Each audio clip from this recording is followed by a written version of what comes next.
Good morning, students. Am I audible? Please confirm in the chat box.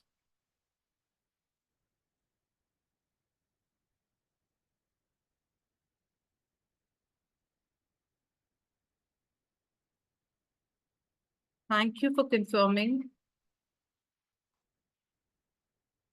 Let's go ahead and discuss about the session today.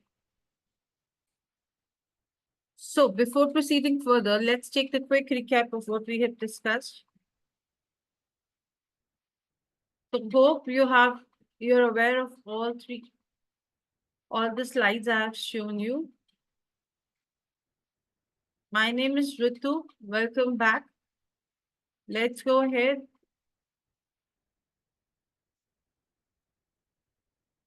There is double voice. There is double voice. Is everyone facing the same issue?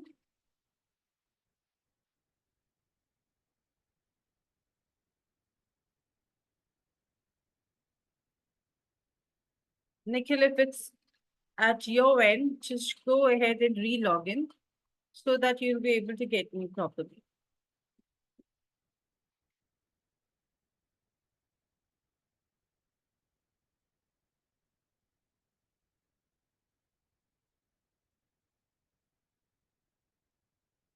So let's proceed with the session.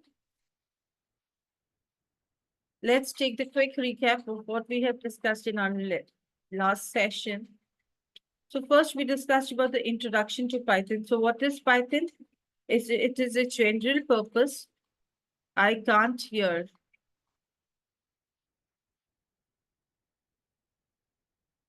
Just a second. Please re-log in. Nikhil.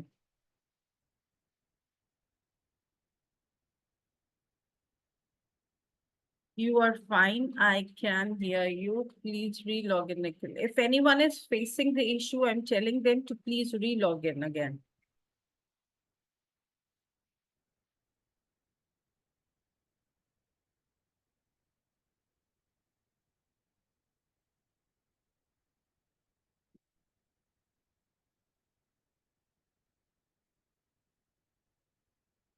Let's proceed with the session.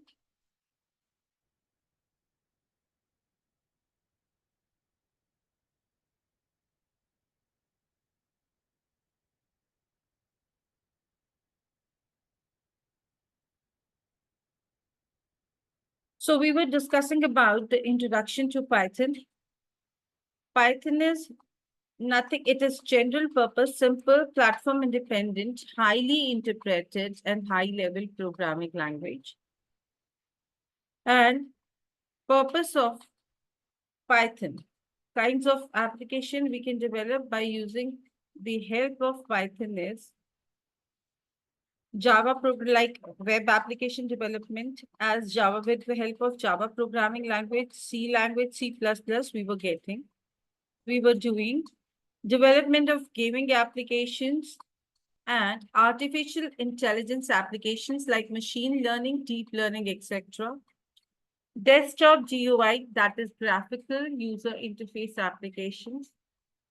Image processing applications can be developed by using the help of Python. Business applications, audio and video-based applications, automation industry, data analysis and data analytics, education programs, automation of testing, animation of applications. So all such types of applications, all types of applications, there are a lot many. In every field right now, Python is in use. After that, we discussed about the history of Python. So what is history? It was conceived in the year 1980, brought into the action 1989, and officially it was released in year 1991, February 20. It was developed by Guido van Rossum, who was the father of Python, and was developed at CWI, that is Centrum Wiskunde Informatica Institute in Netherlands. ABC programming language is the predecessor of Python programming language. And it is managed and maintained by a non-commercial organization that is PSF, Python Software Foundation in Netherlands. Now, the official website of Python software is www.python.org, from where we can easily download it. After that, versions of Python which MNCs are using are 1, 2, and 3. We have three major versions: 1, 2, and 3. 1.x, 1.1, 1.2. Whatever is coming after the decimal point are the minor versions. And 1.x till 1.7 is outdated now. And Python does not support the backward compatibility. So right now, some of the company vendors are still using 2.x, 2.1, 2.2 till 7. Right now, Python 3.x, where we are using 3.x, where 3 is the major version.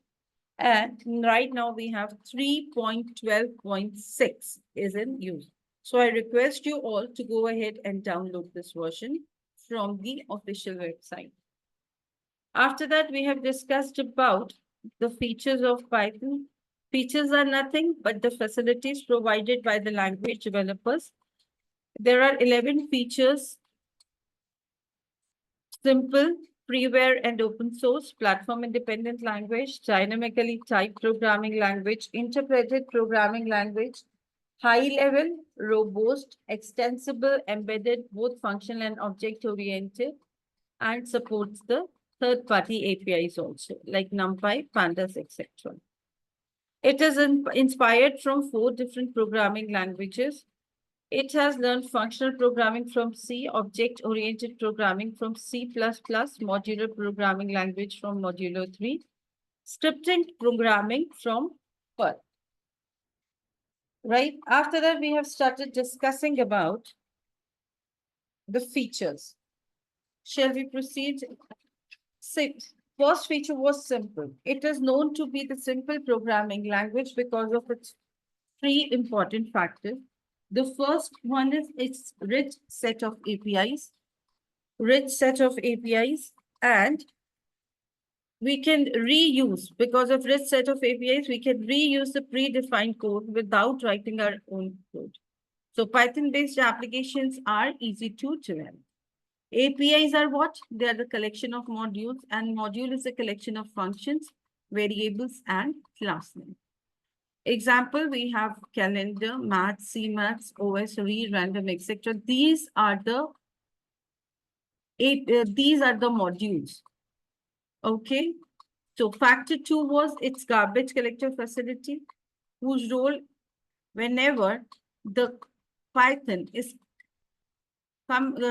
whenever the Python is going out of memory, what happens is garbage collector comes and removes the unused memory space, which improves the performance of Python-based applications.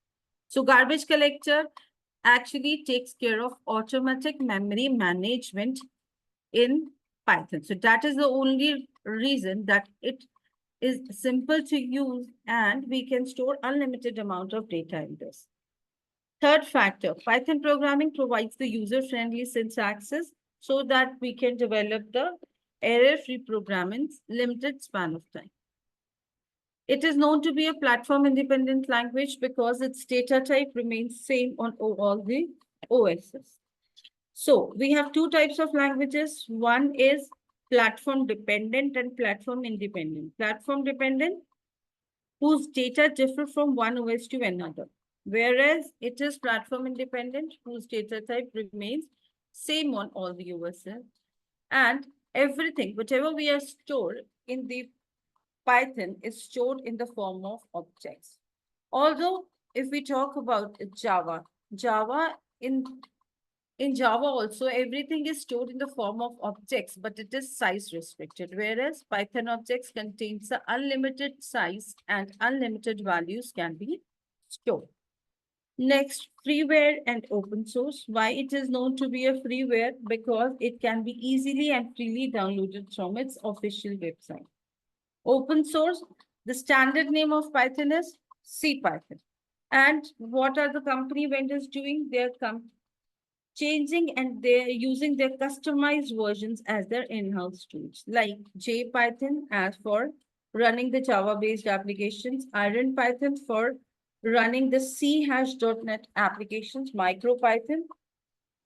If we talk about micro, used to develop the microcontrollers, RubyPython used to develop the Ruby-based applications, and big data applications can be helpful.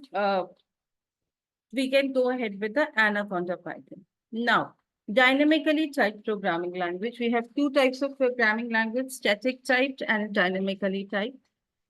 Static typed programming language we need to define a variable with the data type, otherwise we'll get the compile time error. So it is mandatory to define the variable first. But in the dynamically typed programming language, we need not to specify the data of the variables, so that the data types of the variable decided by the Python execution environment based on the value. Shown you the example yesterday, right? Now A is equal to 10. We are not defining the variable. Whenever we write print A type A, it will automatically decide that what type of variable it is, and it will give the output. This is an integer type. Now B is equal to 1.2. When I wrote print B type of B, it is 1.2 means class floating point variable. So, and everything, as I've told you, is stored in the form of objects. Next, it is interpreted programming language. I've shown you yesterday this practically, right? Next is interpreted programming language. So whenever we develop any Python program, what happens is we need to save it with an extension that is .py extension, because this is a Python file. So whenever we execute the Python program, two processes takes place internally: compilation and execution process. Now, in the compilation process, what happens is Python source code, like I have saved one file with the .py extension, it will be submitted to the Python compiler. It reads by the OSF. Okay, and if no error found, please remember it will check for the syntaxes. If no error found, then the Python compiler converts it into the intermediate code, that is some.pyc. Why? Because I've told you that internally its name is CPython. After that, if no error found, if error is there, the error will be displayed on the console. And if no error found, then the execution process will take place. What happens in that case? PVM reads the Python intermediate code, that is a bytecode, line by line, and convert it into the machine understandable code, that is a binary code, and finally gives the result in the form of in which the end user will understand it, right? So Python programming execution and compilation process is taking place by reading the source code line by line. Okay, and it is one of the interpretation-based application. Now, it is mentioned here, everything is mentioned here. Now, what is PVM? PVM is Python Virtual Machine. It is one of the program in Python software whose role is to read line by line of the source code and convert it into the machine understandable code. So everything is clear till here. Any questions, students? You can ask me right now. Shall we proceed with the today's session?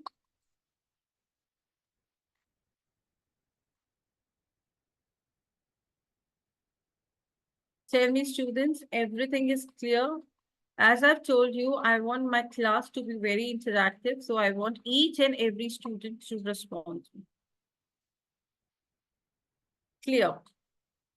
Good. Is my voice clear to Nikhil now? Is my voice clear to Nikhil?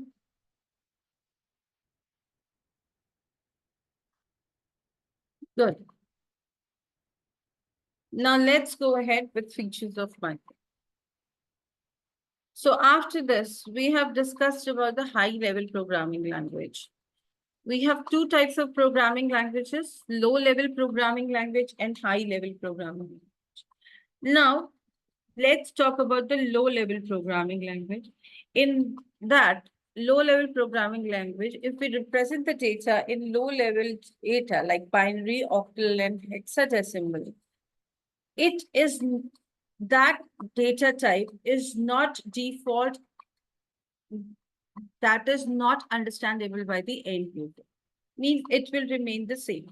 But if we talk about the high-level programming language, it will be automatically converted in the decimal number system format, which is understandable by the end user. I have given you the example, like if I want to save the data of binary number, if I'm right, I need to go ahead with the 0B. 0B, and let me write any data which is in binary number. Now, if I want to convert it, I need not to convert it. It will automatically convert it into the decimal number system format. And if I write A, I get the output. And if I want to go ahead with the octal number system data, let me write B is equal to 0. See, if we are talking about the octal number system, I need to use 0O. 0O that will represent the octal number system. Now let me write 145. Now I want the output. See, it's 101. This is a decimal number system which is understandable by the end user. Now C is equal to, let's talk about the hexadecimal number. Now C is equal to 0x. It will be represented by x, 0x. Now let me write 45 FA. Let me write this. Now print C. Let me write type of C. C. This is the class int also. So we need not to define the data type also. It will automatically give the output. Now, as I've told you, the binary number system, octal number system is 0O, hexadecimal is 0x. It can be in the uppercase also. Like if I write A is equal to 0B in the uppercase, it is also acceptable, right? See, now if I take B is equal to 0B. Now, let me write 1, 2, 4. Just a second. Sorry, I need to write 0. Oh.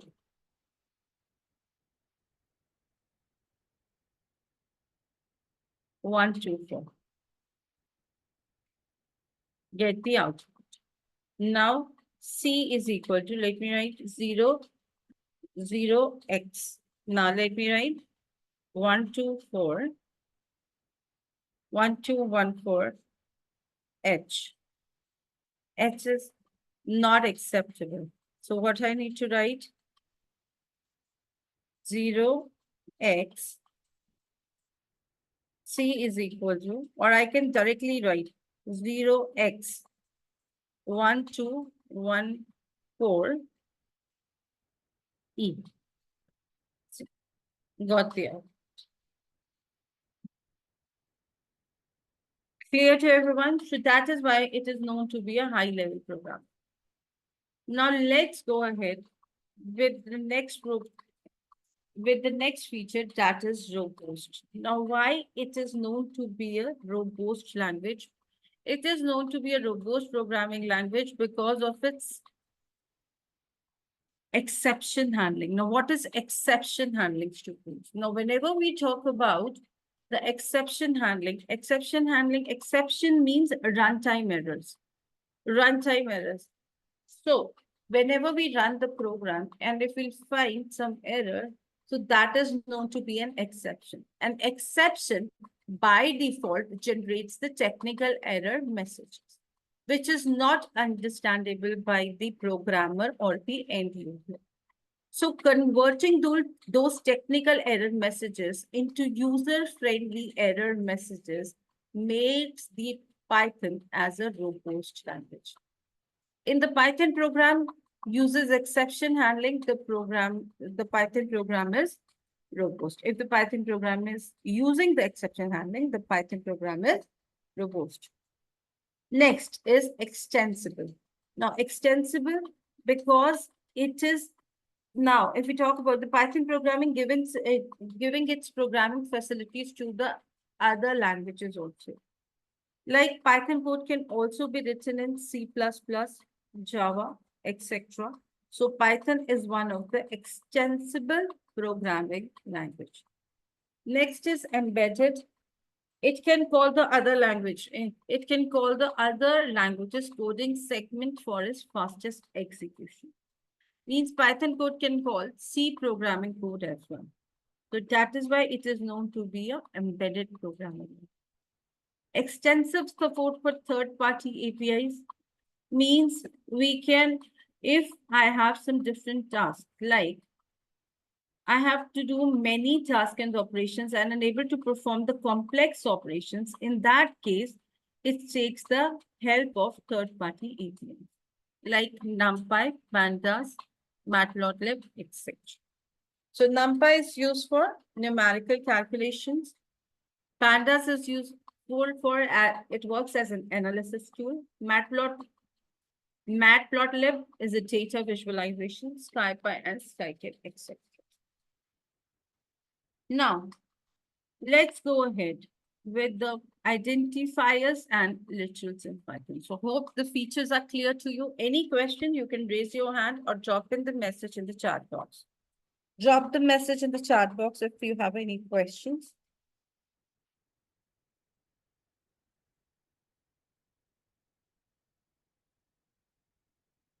Any questions, students?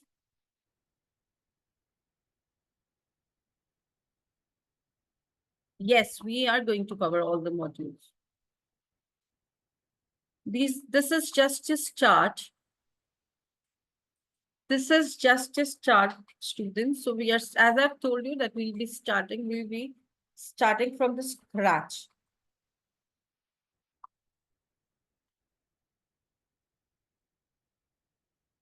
We are not going to discuss about that. Ashif is asking me SciPy and Scikit is used for what purpose? You will come to know once we'll proceed with the session. Fine.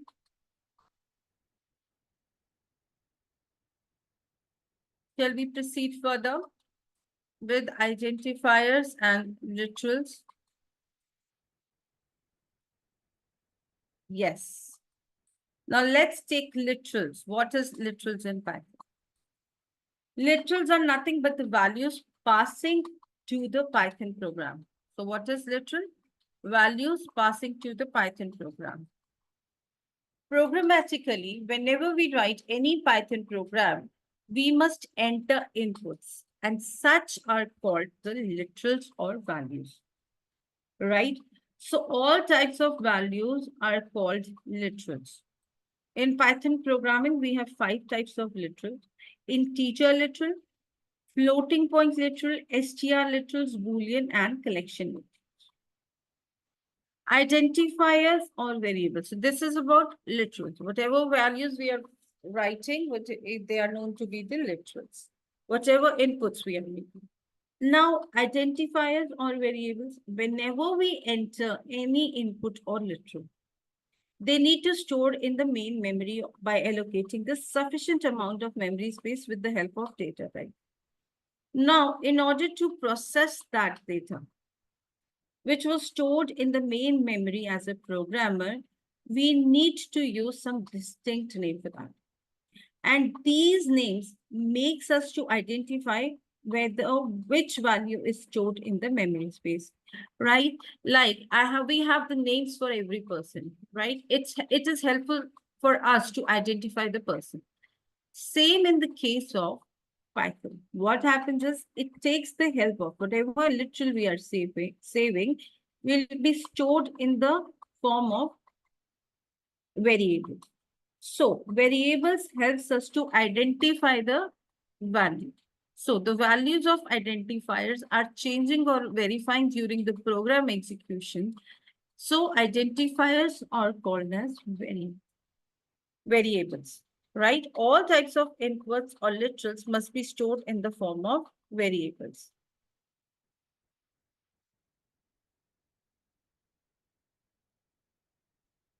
Are variables and inputs parameters to both function called literals? No.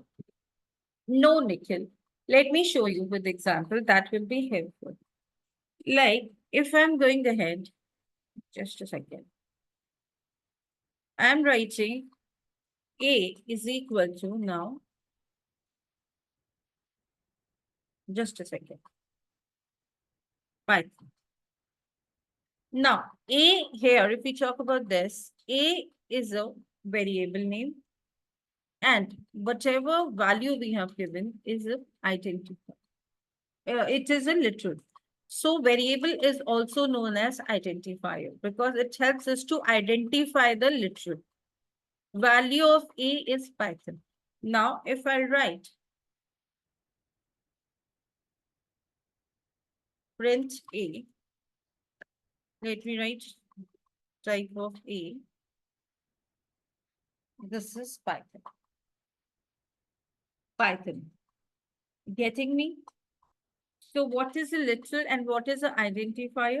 Identifier or variable name is A and Python is what? It is a literal. Got it. Good. So all types of inputs or literals must be stored in the form of variables. And all types of variables are called objects. Please remember, all types of variables are called as objects because whatever we store will be stored in the form of objects. Right? So variable is an identifier whose value can be changed during the execution of the program. So I can also change this.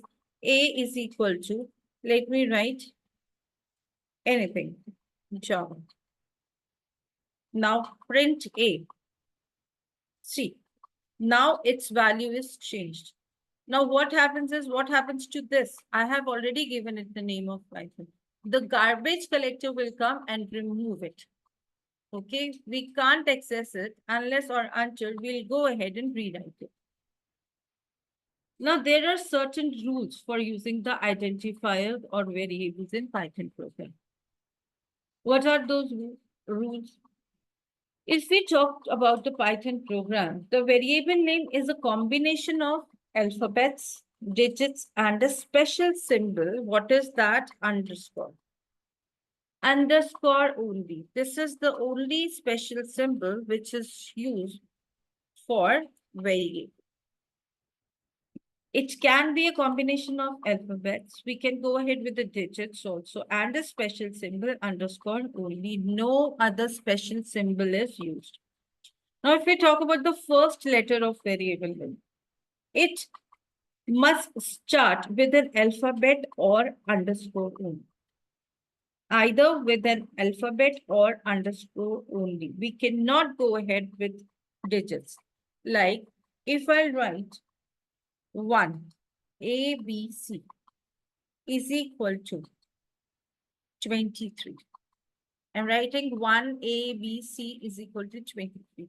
It is starting with an alphabet. It is not acceptable. It is not acceptable.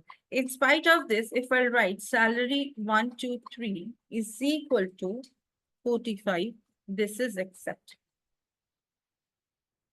Right? Now, as I've told you, it can start with a special symbol. I'm writing underscore sal is equal to 4.5. This is also acceptable. If I'm using any other symbol, is equal to 4.5, this is invalid. Invalid. Right? Now, if I'll use, now we have used underscore before the alphabet. Now we are using before the digit. Let me write underscore 123 is equal to 5.6. 123 is equal to 5.6. This is also acceptable because it should either start with an alphabet or underscore. Now, if I write underscore 123 underscore is equal to 5.6. It is also acceptable. Or I can write underscore sal underscore is equal to 56. It is also acceptable. Getting me? No special symbol is allowed within the variable name except underscore. Please remember this. If we talk about hash, it is used for commenting in Python. Hash is used for commenting in Python. It is not acceptable. So that is the only reason I have used hash underscore. It has not considered this value because it is used for commenting. Like if I write salary is equal to 45. This is valid. Now, if I use employee space, sal, space is a special symbol here, and I'll write 5.6. It is not acceptable. In spite of this, if I write salary hash of what employee, salary hash employee is equal to 56. I'll get 45. Why? Because this is used for commenting. I have already given the salary as 45, so it will automatically consider 45. Getting me, students? Are you getting me?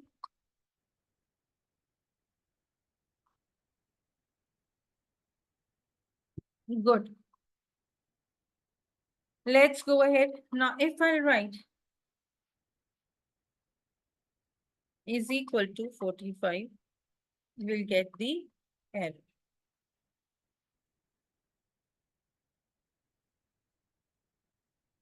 Very good. Next, salary. Now I'm using dollar here. Is equal to 56. Error again. A hash sal is equal to 45. This is invalid because A is why? Because we have already defined A here. Now it will consider the same value. A is equal to job. Getting me? It will consider A as Java. Now, no keywords to be used as variable. Now, keywords are reserved for the programming languages like if and else. If I'll write else is equal to 45. Error. Why? Because this is a keyword. This is a keyword. Did not get the last example. See, I have used A is equal to A.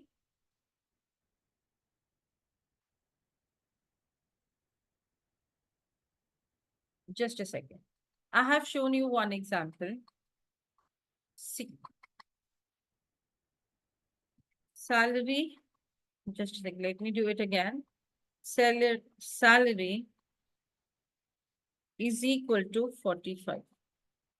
It is acceptable, right? I am writing salary hash employee. I'm writing it as 56. No, it will not acceptable because hash is used for commenting purpose. It will automatically take sal as 45. Right? Same in that case, I have written A hash sal is equal to 45. Now we don't have the value of A right now with us. But earlier we have written A is equal to Java. We wrote it or not? We can see here. See, its value is not changed. Earlier it was Python and after that it was Java. Then we have not used variable name A. Have we used that? Tell me, Nikhil, if you are asking me the question, you need to respond also. Please give me the response.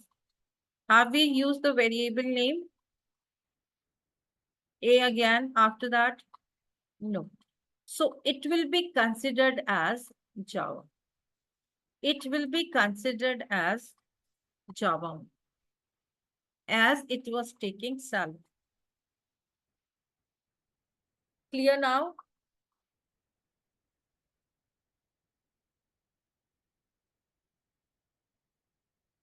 Yes.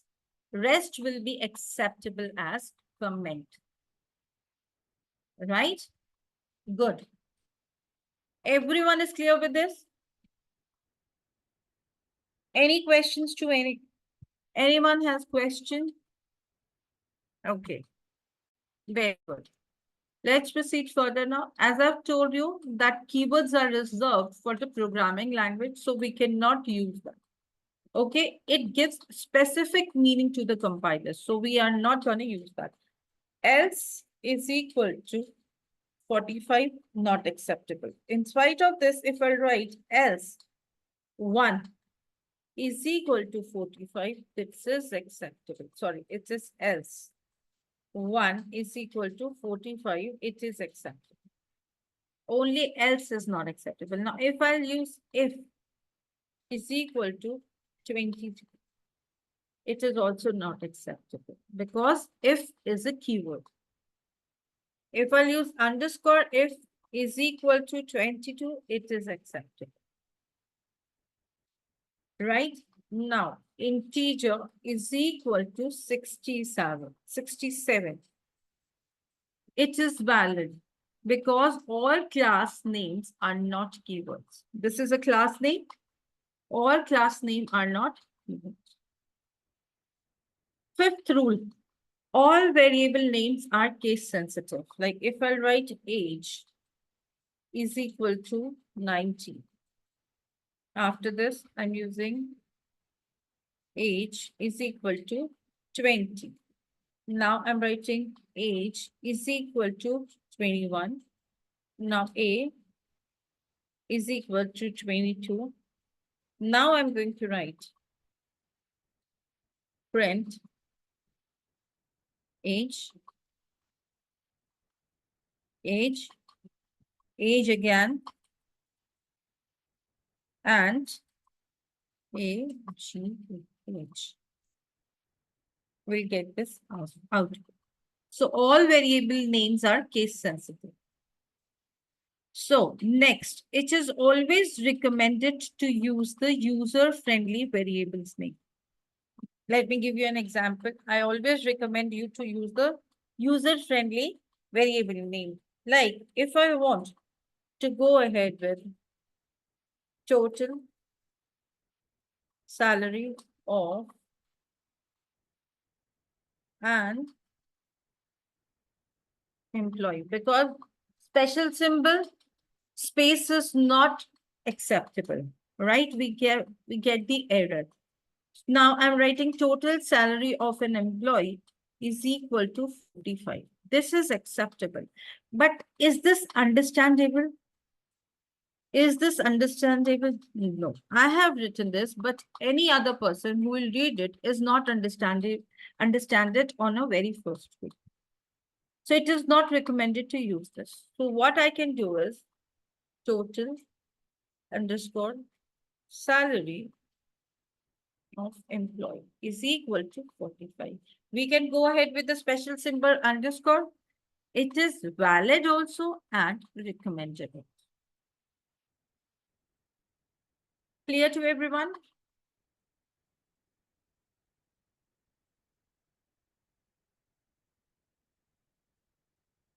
Any questions till now?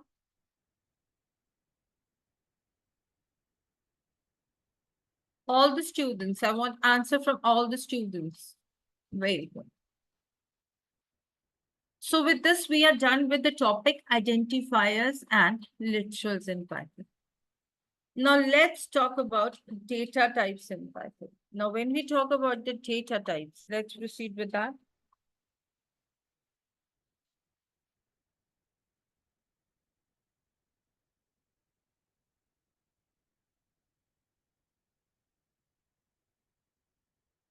Let's go ahead. Now, when we talk about the data type, purpose of data type is to allocate the some sufficient amount of memory space for storing the values or literals in main memory of computer. Let's go ahead.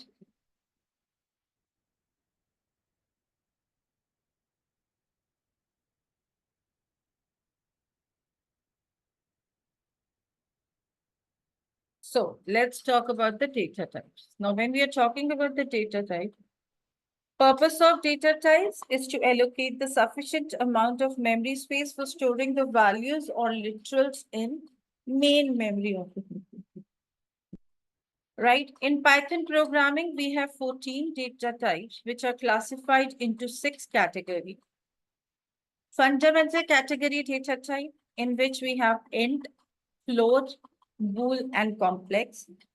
Sequence category data type, in which we have str, bytes, byte array, and range. Next, we have list category data type, which is a collection of data types or data structure, where we can store the multiple values. That is list and tuple. Set category data type. In this, that is also is a collection data types of data structures. We have set and frozen set. Next, we have this dict category data type, which is a collection of data types or data structures again, in which we have dict only. Last is none type category data type, which has none type whose value is called none. So these are the 14 data types in 6 categories. Let's go ahead. None means, please remember students, in this none types whose value is none means none will be no zero, nothing. Its value will be none. So let's start with the fundamental category data type. In Python programming, in the fundamental category data type, we have 4 types of data types or classes: int, float, bool, and complex. Let's talk about int type. Now, whenever we talk about int data type, it is one of the predefined class and treated as a fundamental data type.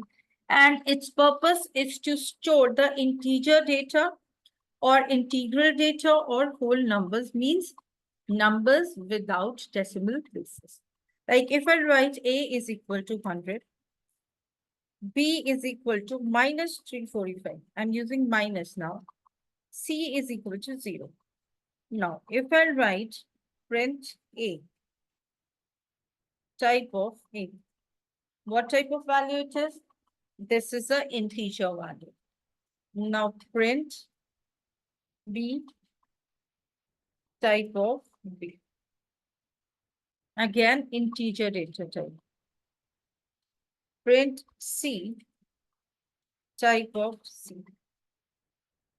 This is also the integer data type. It does not matter whether the value is in negative, it is a negative number, or it is 0. It should be the number, integer data or whole number without decimal place.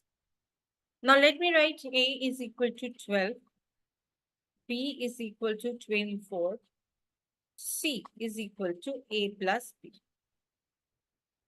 Now print A, type of A, print B, type of B, print C, type of C. Let's take the negative numbers. Okay, one of the students asking me the question, is there any range or it can be any number? It can be any number or digit. Nikhil, it can be any number or digit, but without decimal places. With decimal places, values will be considered as a floating point value. Next, we have is A is equal to, let me give you example. A is equal to minus 12. B is equal to, let me write minus 45. C is equal to A plus B. Now again, print A, type A, print B. Type of B, print C, minus 57. Right? Now, integer data type, with integer data type, we can also store the different types of number system data.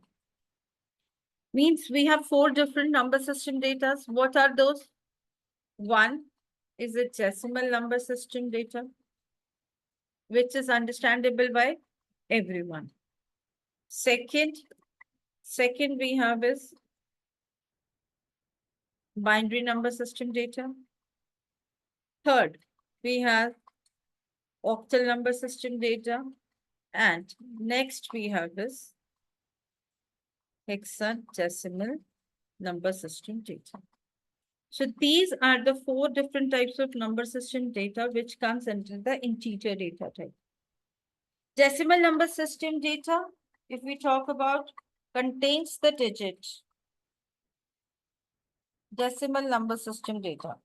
It has the digits 0 to 9. Right? So total digits are 10. Am I right or not? So these are the decimal number system data are the base 10 literals. Okay, and all base 10 literals are called the decimal number system data. Next, we have is binary number system. Now, binary number system data. How many digits are there in this? Tell me, students. Come up with the answer. 0 and 1. 2 digits are there. And so these are the base 2 literals. 0 and 1. So these have total digits are 2. So these are base 2 literals. Next. Yes, very good. Very good, Manish. Let's go ahead. Now, next we have is octal number system data. Let me write octal number system data. Now, if we talk about the octal number system data, it has the digits 0 till 7. 0 till. So, total digits are 8. So, these are the base 8 literals. Now, when we talk about the hexadecimal number system data, hexadecimal number system data, like if I have, now if we talk about, just a second, let me write hexadecimal number system data. In this, it has the values 0 to 9. After that, it has A till F. Till F. Where the value of A will be considered as 10, B will be 11, C will be 12, D will be 13, E will be 14, and F will be 15.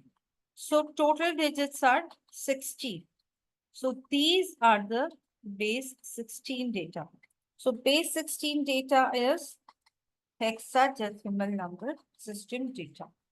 Now in the Python programming, I have already told you whatever number system data will store will be able to change it in a decimal number system format automatically.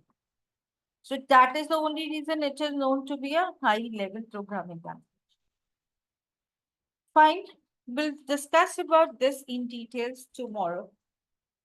In case you have any question, register candidates, if you have any questions, you can just drop me the mail on my personal mail ID, that is ritu.logiclabs, let me write it, @gmail.com. If you have any question regarding the topics. Rest, if you have any questions about the batch related query, you need to contact our support team.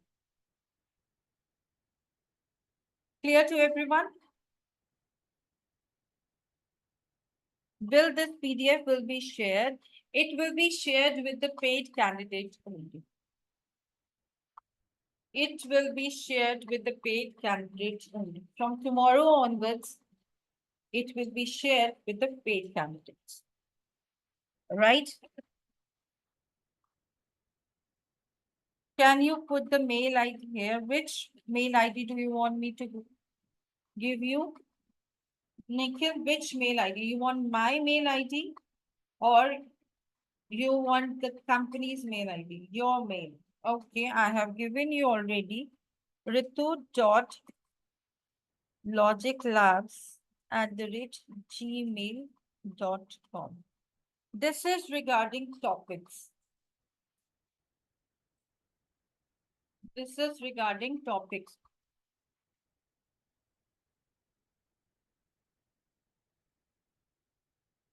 For any batch related query, you need to contact our support team. Paid candidates are only allowed to contact me. So go ahead and enroll yourself as early as possible. Today's and yesterday's session will be uploaded on our YouTube channel. If you join our WhatsApp community link, you'll be able to get that. Yes, Srinivas, I have told you it will be shared with the paid candidates. I didn't know whether you have enrolled or not yet. Go ahead and enroll yourself. Anything else I can help you with? Any question?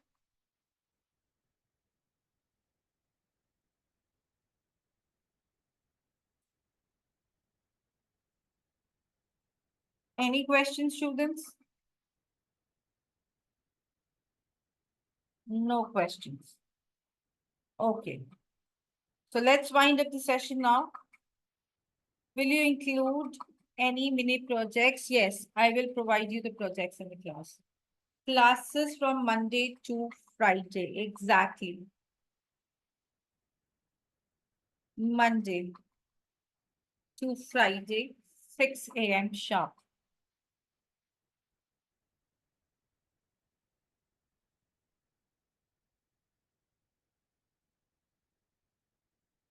I will be providing you projects also, programs also for your practice. That will be helpful for you. All classes will get recorded. Yes, all classes will be recorded. And you will get the recordings will be uploaded all the time.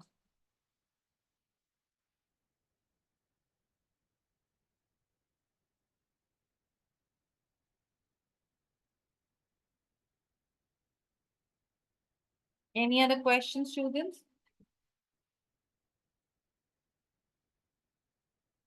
We have 3 demo sessions. 2 demo sessions. The second demo session is over. Tomorrow will be the last demo session. So go ahead and enroll yourself as early as possible. In Python, enough to get a job or need other tools knowledge as well. See, for everything you need Python. Python, of course, is enough to get a job. If you have a knowledge of Python, you can excel in any field. Okay, so it is enough to get a job.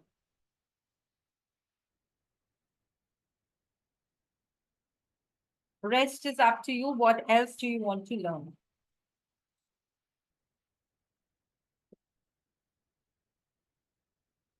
Any other student?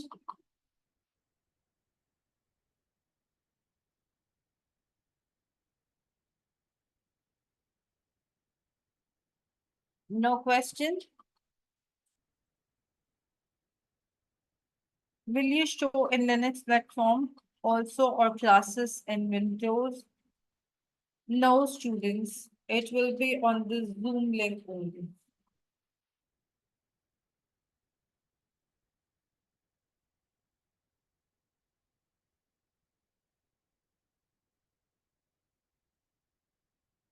After that, after the demo session, Zoom link will be changed and will be shared with the paid candidates only.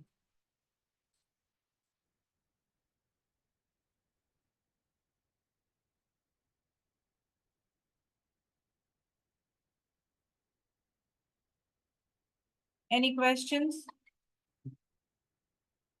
No questions. So let's wind up the session now. We'll see you tomorrow, students. In case you have any queries, just drop me the mail. Till then, take care of yourself. Goodbye.